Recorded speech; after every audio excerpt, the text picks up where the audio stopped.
কুতিলা আসহাবুল উখদুদ।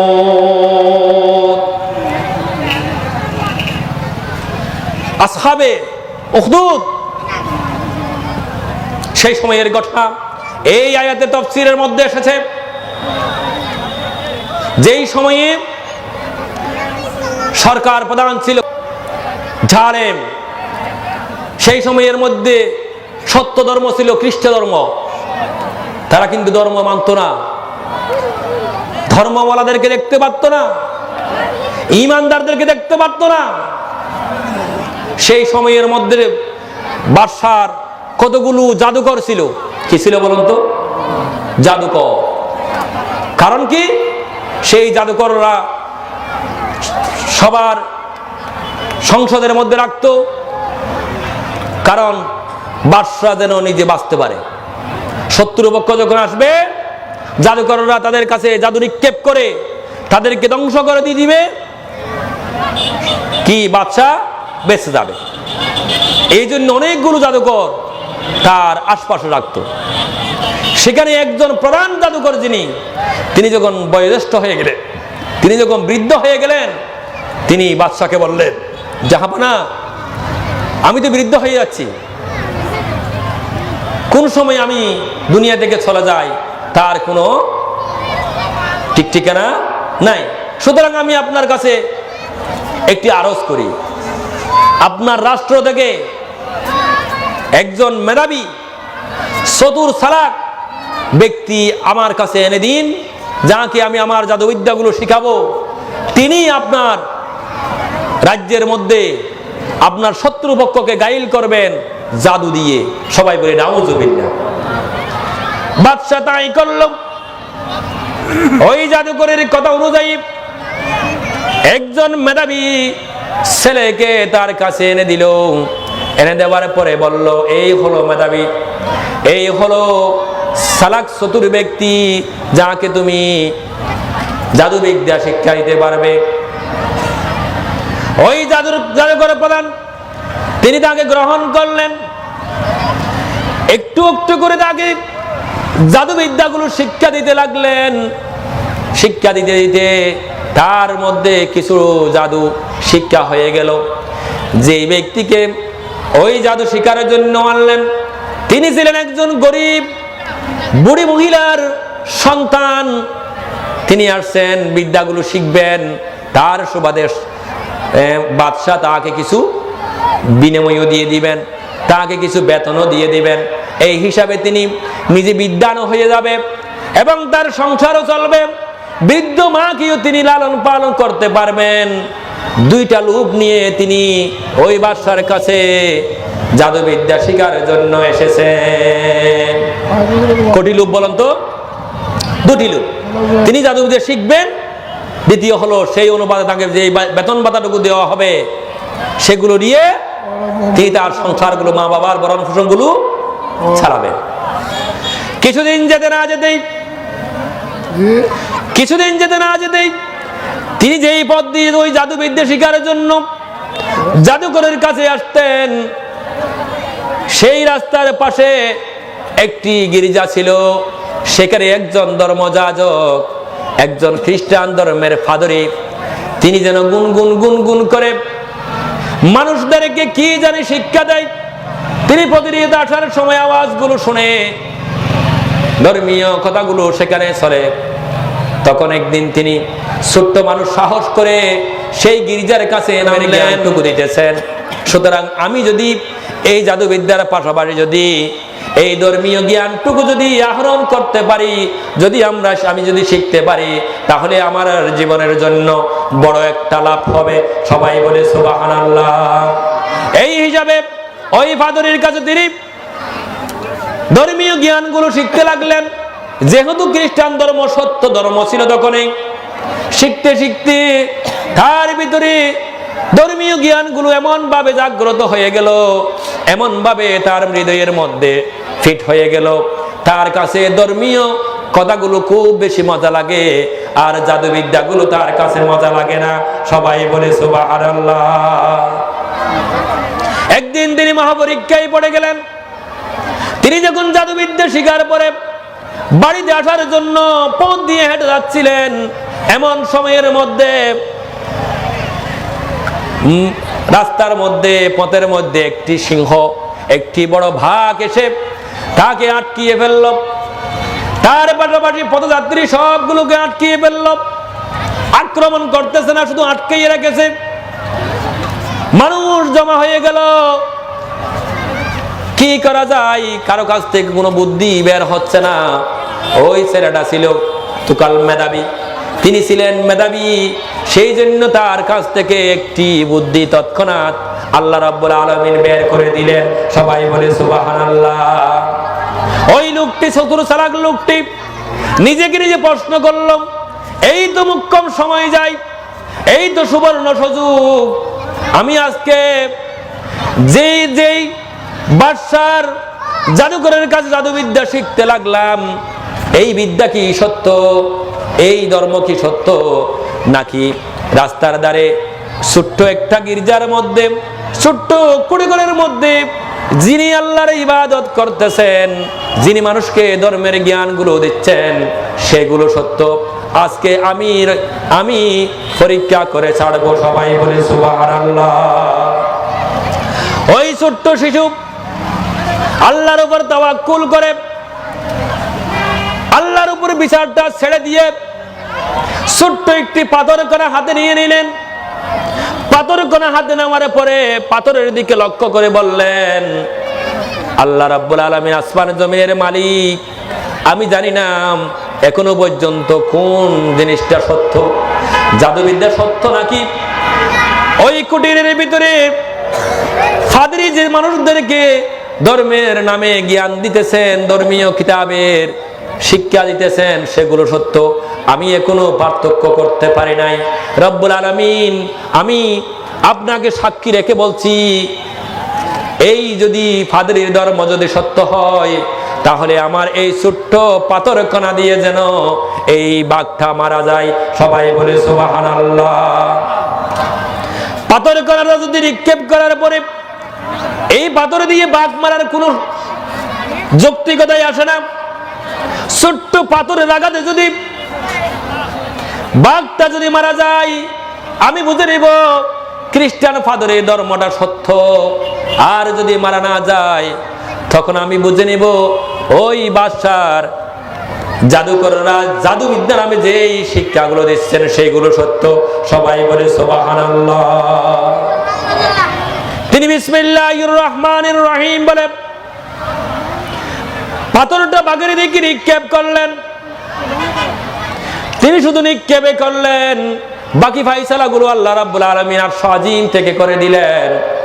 পাথরটাকে ওই বাঘের গায়ের দিকে, বাঘের গায়ের মধ্যে নিক্ষেপ করে, নিক্ষেপ হওয়ার সাথে সাথে বাঘটা জমিনের মধ্যে ডলে পেড়ে মারা গেল। সবাই বলে সুবহানাল্লাহ। তিনি আর বুঝতে বাকি রইল না। তিনি বললেন, আমি যেটা চেয়েছিলাম সেটা আল্লাহ আসমান থেকে ফাইসালা করে দিয়েছেন, আমি বুঝতে বাকি নাই ফাদরির ধর্ম হলো সত্য, আর জাদুকরের যে শিক্ষা বিদ্যাগুলো দিতেছেন, তারা যে ধর্মগুলো পালন করতেছেন, সেটা হলো ভ্রান্ত ধর্ম। সবাই বলে সুবহানাল্লাহ। তিনি সাথে সাথে আল্লাহর প্রতি ঈমান এনে ফেললেন। ওই ফাদরির হাতে গিয়ে ঈমান গ্রহণ করলেন। তার এই দৃশ্যটা দেখার পরে ছোট্ট পাথরের আঘাতে বাঘ মারা যায়। উপস্থিত জনগণ যখন দেখলেন, তার এই কথাগুলো সমাজের আনাচে কানাচে ছড়িয়ে পড়ল। অমুক ব্যক্তি, ছোট্ট শিশু, পাথরের আঘাতে বাঘ মেরে ফেলেছে, তার ভিতরে হয়তো ঈশ্বর প্রদত্ত কোনো অলৌকিক ক্ষমতা আছে মনে হয়। একজন অন্ধ ব্যক্তি তার কাছে আসলো। তিনি এসে বলল, ওহে আল্লাহর বান্দা, আমি শুনলাম আপনার ছোট্ট পাথরের আঘাতে বাঘ মারা গেল, আপনার ভিতরে হয়তো কোনো অলৌকিক ক্ষমতা আল্লাহ দিয়ে দিয়েছেন। সুতরাং আমি অন্ধ মানুষ, আমি পৃথিবীতে এসেছি, এখনো পর্যন্ত মায়ের মুখ দেখি নাই, বাবার মুখ দেখি নাই, আমার মায়ের মুখ দেখি নাই, বাবার মুখ দেখি নাই, যেই পৃথিবীতে বসবাস করতেছি সেই পৃথিবীটার রংটা কেমন দেখি নাই, আসমান জমিনের দৃশ্যগুলো আমি দেখি নাই, কোনো কিছুর দৃশ্য আমার কাছে এখনো পর্যন্ত ধরা পড়ে নাই। সুতরাং আমি আপনার কাছে আরজ জানাই, আপনি যদি দয়া করে মেহেরবানি করে আমার চোখের দৃষ্টি শক্তিটুকুলো যদি ফিরিয়ে দিতে পারেন, যদি ইচ্ছা করেন পারেন। তখন তিনি বলল, এখানে আমার কোনো ক্ষমতা নাই, তবে আমি চেষ্টা করব আপনার চোখের দৃষ্টি ফিরিয়ে দেওয়ার জন্য। সবাই বলে সুবহানাল্লাহ। তবে শর্ত হলো একটাই, তুমি যদি আল্লাহর উপর ঈমান আনো, আল্লাহকে যদি বিশ্বাস করো, আমি চেষ্টা করব তোমার চোখের দৃষ্টিটুকু ফিরিয়ে দেওয়ার জন্য। তিনি তার কথার সাথে একমত হয়ে গেলেন। যদি আমার চোখের দৃষ্টিগুলো যদি ফিরিয়ে পাই, তাহলে আমি যেই রব আমার চোখের দৃষ্টি ফিরিয়ে দিবে তার প্রতি আমি ঈমান এনে নিব। সবাই বলে সুবহানাল্লাহ। আল্লাহর কাছে দোয়া করলেন, আল্লাহ আপনার একজন বান্দা পৃথিবীর আলো বাতাস গ্রহণ করেছে, কিন্তু পৃথিবীর দৃশ্য দেখে নাই, আসমানের দৃশ্য দেখে নাই, জমিনের দৃশ্য দেখে নাই। সুতরাং আমি আপনার কাছে ফরিয়াদ জানাই, আপনার জন্য অন্ধ ব্যক্তিটার দৃষ্টি শক্তিটুকু আপনি ফিরিয়ে দাও। আল্লাহ রাব্বুল আলামিন দোয়া মঞ্জুর করে নিলেন। সাথে সাথে অন্ধ ব্যক্তি দৃষ্টি সম্পন্ন হয়ে গেল, পৃথিবীর আলো বাতাস দেখতে লাগলো। পৃথিবীর আলো বাতাস দেখার সাথে সাথে কালেমা পড়ে নিল, লা ইলাহা ইল্লাল্লাহু মুহাম্মাদুর রাসূলুল্লাহ। কালিমা পড়ে মুসলমান হয়ে গেল। এই কথাগুলো যখন রাজা পর্যন্ত পৌঁছলো, রাজা কেঁপে গেলেন, রাগান্বিত হয়ে গেলেন। যাকে আমি জাদুবিদ্যা শিক্ষা দেওয়ার জন্য এখানে এনেছি, মেধাবী বলে এখানে এনেছি, তিনি আজ ধর্মের প্রচার করতেছেন, ধর্মের কথাগুলো মানুষের কাছে শোনাচ্ছেন। তিনি আমার হয়তো রাষ্ট্রকে ধ্বংস করে দিবেন, আমার ধর্মকে ধ্বংস করে দিবেন, খ্রিস্টান ধর্মগুলো পালন করবেন। সুতরাং তাকে দুনিয়াতে রাখা যাবে না, তাকে ধরে নিয়ে আসো, তাকে যে ধর্মীয় জ্ঞান দিয়েছে ওই ফাদরিকেও ধরে নিয়ে আসো, এবং তার হাতে ঈমানের যিনি অন্ধ ব্যক্তি দিন গ্রহণ করেছে, ইসলাম ধর্ম গ্রহণ করেছে, তাকেও ধরে নিয়ে আসো। সবাই বলি নাউযুবিল্লাহ। কয়জন হলো বলেন তো? তিনজন। এই তিনজন ব্যক্তিকে আমাদের কাছে ধরে নিয়ে আসো। তিনজন ব্যক্তিকে প্রশাসনিক লোকেরা ধরে নিয়ে গেল। বাদশার কাছে নিয়ে যাওয়ার পরে ওই ফাদরিকে কি করলো? হত্যা করে ফেললো। অন্ধ ব্যক্তির কাছে জিজ্ঞেস করলো, এই ব্যক্তিকে ধর্ম প্রচার করার কারণে ধ্বংস করা হলো, সুতরাং তোমার এখনো সময় আছে, তুমি ধর্ম ছেড়ে দাও, তুমি দিনকে ছেড়ে দাও, ঈমানকে পরিত্যাগ করো, না হয় তোমার পরিণতিও এরকম হতে পারে। অন্ধ ব্যক্তি জবাব দিল, আমি মায়ের পেট থেকে আসার পরে দুনিয়ার আলো বাতাস দেখি নাই, চন্দ্র সূর্যের আলো দেখি নাই, আকাশের দৃশ্য দেখি নাই। যে আল্লাহ আমাকে দৃষ্টিশক্তি ফিরিয়ে দিয়েছেন সেই আল্লাহর প্রতি আমি ঈমান এনেছি। এই ঈমান অন্তরে জাগ্রত হয়েছে, সেই ঈমান কখনো আমি ফেরত দিতে রাজি না। সবাই বলে সুবহানাল্লাহ। এই কঠোর মনোভাব দেখার পরে বাদশা আরো বেশি রাগান্বিত হয়ে গেল, অর্ডার দিয়ে দিল তাকে হত্যা করে ফেল। তাকেও হত্যা করে ফেলা হলো। তৃতীয় ব্যক্তির কাছে আসলো ওই শিশু ব্যক্তি যাকে জাদুবিদ্যা শিকার জন্য এনেছিলেন, তাকে আনা হলো। ছোট্ট মানুষ, তাকে ক্রস ফায়ার দেয় নাই, তাকে সরাসরি হত্যা করে নাই। তাকে বলা হলো তুমি এই কাজ কেন করছো? তোমাকে তো আমি বেতন দিয়ে বিদ্যা শিকার জন্য এনেছিলাম, তুমি তার উল্টোটা করছো কেন? তিনি বললেন আমি সত্য এবং মিথ্যার মধ্যে পার্থক্য দেখেছি, সুতরাং যেটা সত্য সেটাকে আমি মেনে নিয়েছি, সেই সত্যকে আমি কখনো উপরে ত্যাগ করতে চাই না। তখন বাদশা রেগে গেলেন। বাদশা বললেন তাকে সমুদ্রে নিয়ে নাও। সমুদ্রের গভীর সমুদ্রে নেওয়ার পরে যেই স্টিমারে করে নেওয়া হবে, যেই নৌকায় করে নেওয়া হবে, তাকে নৌকা থেকে ধাক্কা মেরে পানিতে ফেলে দাও, তিনি আর সাঁতার কেটে খুলে আসতে পারবে না, সুতরাং সেখানে তিনি মারা যাবেন। দৃশ্যটা এমন হয়ে গেল, বঙ্গোপসাগরে যখন তাকে নিয়ে গেল, নিয়ে যাওয়ার পরে যারা নিয়ে গেল তারা ওই সমুদ্রের মধ্যে ডুবে মরে গেল। ছোট্ট বাচ্চাটা যে নৌকা নিয়ে তাকে ডুবে মারার জন্য নিয়ে গিয়েছিল, সেই নৌকা পেয়ে আবার বাদশার দরবারে চলে আসলো। সবাই বলে সুবহানাল্লাহ। আবার অর্ডার দিয়ে দিল, তিনি তো সেখানে মারা যায় নাই, তাকে সেভাবে মারা হবে না, পাহাড়ের উপরে নিয়ে নাও, পাহাড়ের উপর থেকে তোমরা তাকে গলা ধাক্কা দিয়ে নিচের মধ্যে ফেলে দাও।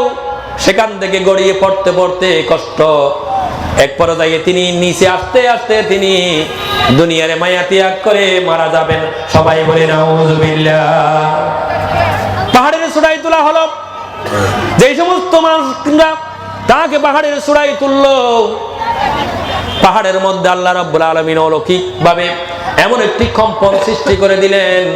কম্পনের ছুড়ে যেই সমস্ত মানুষরা তাকে মারার জন্য নিয়ে গিয়েছিল সবাই কাঁপতে কাঁপতে পাহাড়ের উপর থেকে পড়ে সবাই মারা গেল। ওই ছোট্ট শিশুটারে কিছু হয় নাই, তিনি সহি সালামতে নিরাপদে আবার বাদশার দরবারে চলে আসলো। সবাই বলে সুবহানাল্লাহ। আসার পরে তিনি বললেন, বাদশাহ বললেন, সবাই তো মারা গেল, তুমি মারা যাও নাই কেন? বাদশাকে ছোট্ট শিশু বলল, ও হে বাদশাহ, তুমি দুনিয়াবি কলা কৌশল করে আমাকে মারার জন্য তুমি অনেক ফন্দি করেছো।